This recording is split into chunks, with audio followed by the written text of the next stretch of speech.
Hi hello and வணக்கம். Very good morning. எல்லாம் எப்படி இருக்கீங்க? ஸோ இன்றைக்கி அஃப்கோர்ஸ் எப்போதும் மாதிரியே நம்ம வந்து இயரிங் தான் பார்க்க போகிறோம். ஸோ இந்த இயரிங் வந்து Airdry கிளேயில் தான் பண்ண போகிறேன். அதாவது டியர் ட்ராப் பியர் ஷேப்பில் நான் வந்து டெம்ப்ளேட் எடுத்திருக்கேன். அதாவது இயரிங் டிசைன்னு நீங்கள் வந்து கூகுளில் சர்ச் பண்ணிங்கனாக்கா உங்களுக்கு வந்து ஏகப்பட்ட டிசைன்ஸ் கிடைக்கும்.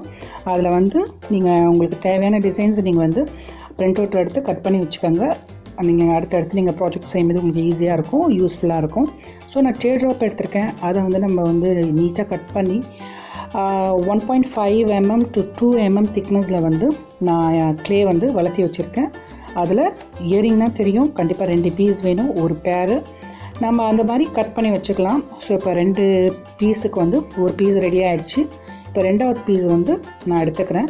நமக்கு ஒரே தடவை வளர்த்தும் இது நமக்கு கரெக்டாக இருக்கும் திக்னஸ்ஸு. ஸோ 2 பேர் நம்ம கிடைக்கிற, அதாவது ஒரு பீஸ் 2 பீஸ் கிடைக்கிற மாதிரி ஒன்றுக்கு ஒன்று நீங்கள் விட்டுட்டு நீங்கள் அப்புறமா வளர்த்தி செஞ்சிங்கனாக்கா ஒன்று ரெண்டுமே வந்து டிஃப்ரெண்ட்டாக இருக்கும்.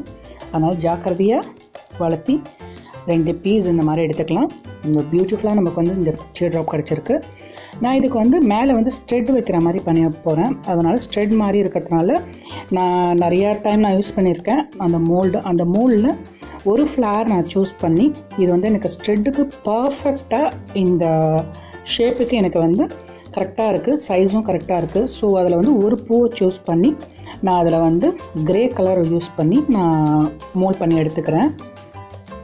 ஸோ நமக்கு 2 பீஸ் வேணும், ஒரு பீஸ் ரெடி ஆகிடுச்சு, இன்னொரு பீஸும் நான் வந்து எடுத்துக்கிறேன். எனி டவுட் ஏதாவது இருந்ததுன்னா நீங்கள் வந்து கீழே கமெண்ட் பாக்ஸில் எனக்கு கமெண்ட் பண்ணுங்கள். என்ன டவுட் இருந்தாலும் கேளுங்க. I'm ready to explain and ready to tell you. So நான் வந்து ட்ரை பண்ணுறேன். அதை வந்து ஒரு நாள் ஃபுல்லாக நான் காய வச்சுட்டு நான் ஒரு பீஸ் நான் வந்து ரெடி ஆக்கிட்டேன். அதாவது நம்ம என்ன பண்ண போகிறோம்னா டிஷ்யூ பேப்பர் யூஸ் பண்ணி நான் வந்து அதை வந்து செய்ய போகிறேன். இப்போ டிஷ்யூ பேப்பர் என்கிட்ட இருக்குது, ஃப்ளார் டிஷ்யூ பேப்பரு. ஸோ பியூட்டிஃபுல்லாக இருக்குது அந்த டிஷ்யூ பேப்பர். அந்த டிஷ்யூ பேப்பரில் நமக்கு தேவையான அளவுக்கு நமக்கு டிஷ்யூ, அதாவது எந்த பீஸ் வேணுமோ அந்த பீஸை நம்ம எடுத்துகிட்டு கட் பண்ணி அதில் வந்து ஒட்ட போகிறேன். இந்த டிஷ்யூன்னு இல்லைங்க, நிறைய எக்கச்சக்கமாக டிசைன்ஸ் இருக்குது. உங்களுக்கு என்ன டிசைன் எது வேணுமோ நீங்கள் வந்து எடுத்துக்கலாம். ரொம்ப ரொம்ப சிம்பிள் இது பண்ணுறது. உங்களுக்கு காஞ்சதுக்கு அப்புறமா தான் இதை செய்ய முடியும். ஈரமாக பண்ணிங்கனாக்கா அந்த வந்து க்ளே வந்து ஊறிட்டு வந்துடும். ஸோ காஞ்சதுக்கு அப்புறமா தான் கண்டிப்பாக பண்ணணும். உங்களுக்கு எவ்வளோ ப்ரிஃபரபிள் எப்படி இருக்குதோ அந்த மாதிரி நீங்கள் டிசைனை வச்சு நம்ம வந்து கட் பண்ணிக்கலாம். இப்போ எனக்கு இந்த மாதிரி டிசைன் இருந்தால் ஓகே, நான் வந்து இந்த மாதிரி கட் பண்ணிக்கிறேன். உங்கள்கிட்ட காட்டணுங்கிறதுக்காக ஒரு இது பீஸை வந்து நான் காய வச்சுட்டேன். ஸோ இது வந்து இன்னொரு சைடுங்கிறதுனால ஈஸியாக உங்களுக்கு புரியுங்கிறதுனால நான் இந்த மாதிரி பண்ணியிருக்கேன். இந்த மாதிரி நீங்கள் கட் பண்ணி எடுத்துகிட்டு நம்ம நார்மல் க்ளூ ஸ்கூல் க்ளூ இல்லை வீட்டில் வந்து வேறு ஏதாவது க்ளூ இருந்தாலும் பரவாயில்ல, அதை நீங்கள் வந்து அந்த பேஸில் அப்ளை பண்ணிவிட்டு நம்ம இந்த இது ஒட்ட போகிறோம். இது நார்மலாக வந்து எப்போதும் டிஷ்யூங்கிறதுனால 2 பேப்பர் இருக்கும். அது மே பேப்பர் நமக்கு தேவையில்லை, அடி பேப்பர் மட்டும் தான் தேவை, அதாவது டிசைன் பேப்பர் மட்டும். அதில் 2 பேப்பர் இருந்தால் ஒரு பேப்பரை எடுத்துருங்க. ஸோ இது கிளியராக இருக்கும்னு நினைக்கிறேன், நம்புகிறேன். ஸோ ஏதாவது டவுட்னால் கண்டிப்பாக கேளுங்க. இப்போ இந்த க்ளூவை வந்து நம்ம அப்ளை பண்ணிடலாம். ஸோ பேஸில் அப்ளை பண்ணிவிட்டு பி கேர்ஃபுல். இந்த பேப்பரை ஒட்டும் போது இட் மைட் பி டேர், பிஞ்சு போயிடும். அதனால் ஜாக்கிரதையாக நம்ம வந்து அப்ளை பண்ணணும். ஸோ இதை ஒட்டினதுக்கப்புறமா லைட்டாக நம்ம என்ன பண்ணுறோம், அந்த க்ளூவில் வந்து தண்ணி தொட்டு நான் வந்து அது மேலே வந்து பேஸ் கோட் மாதிரி கொடுக்க போகிறேன். எதுக்குனாக்கா it will be secure much. இது வந்து ஈஸியாக வந்து செக்யூர் ஆகிடும். அதனால் வந்து ஃபாஸ்ட்டாகவும் செக்யூர் ஆகும். அதனால் கொஞ்சம் லைட்டாக நான் வந்து க்ளூ வச்சு அதில் லைட்டாக தண்ணி ஆட் பண்ணி அது மேலே செக்யூர் கோட் மாதிரி கொடுக்க போகிறேன். கொடுத்துட்டு அது ஒரு 2-3 மணி நேரம் காயட்டும். 2-3 hours வந்து அது வந்து டோட்டலாக ட்ரை ஆனதுக்கப்புறமா நம்ம அதுக்கு மேலே வந்து ரேசிங் கோட்டிங் கொடுக்க போகிறேன். நான் ரேசிங் கோட்டிங் ஏற்கனவே நான் வந்து A and B மிக்ஸ் பண்ணி வச்சுருக்கிறேன். நான் அடுத்தடுத்த வீடியோஸில் வந்து உங்களுக்கு ரேசிங், இயரிங்கு அந்த மாதிரி நிறைய வருது. ஸோ கீப் வாட்சிங்.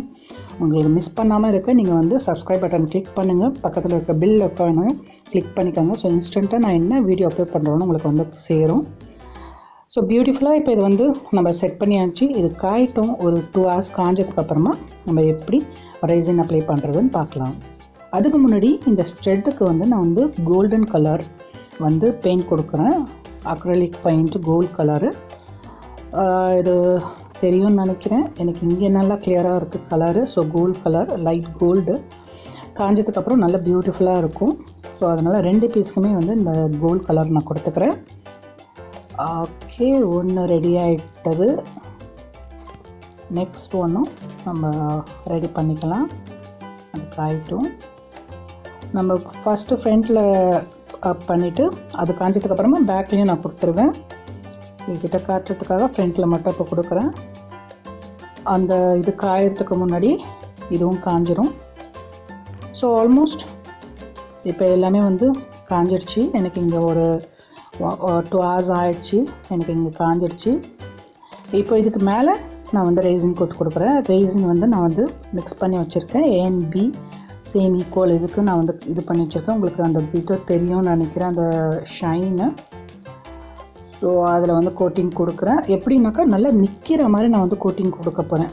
அதை ஓரளவுக்கு, ரொம்ப திக்காக இல்லை, ஓரளவுக்கு நிற்கிற மாதிரி கொடுத்தோம்னா அதோட கிளாஸ் எஃபெக்டோடு அந்த இது பார்க்குறதுக்கு ரொம்ப பியூட்டிஃபுல்லாக இருக்கும். பாருங்களேன் எவ்வளோ அழகாக இருக்குது. நிற்கிறது தெரியும்னு நினைக்கிறேன் உங்களுக்கு. ஸோ இது காஞ்சதுக்கப்புறம் இன்னும் பியூட்டிஃபுல்லாக இருக்கும். ஸோ காஞ்ச பீஸஸையும் நான் காட்டுறேன். இந்த இது பிடிச்சிருந்தா கண்டிப்பாக லைக் பண்ணுங்கள், ஷேர் பண்ணுங்கள், சப்ஸ்கிரைப் பண்ணுங்கள். அடுத்தடுத்து இன்னும் நிறைய வீடியோஸ் வருது. கீப் வாட்சிங். சப்ஸ்கிரைப் பண்ணுங்கள். சப்ஸ்கிரைப் பட்டனுக்கு பக்கத்தில் இருக்க பெல் ஐக்கானை மறக்காமல் கிளிக்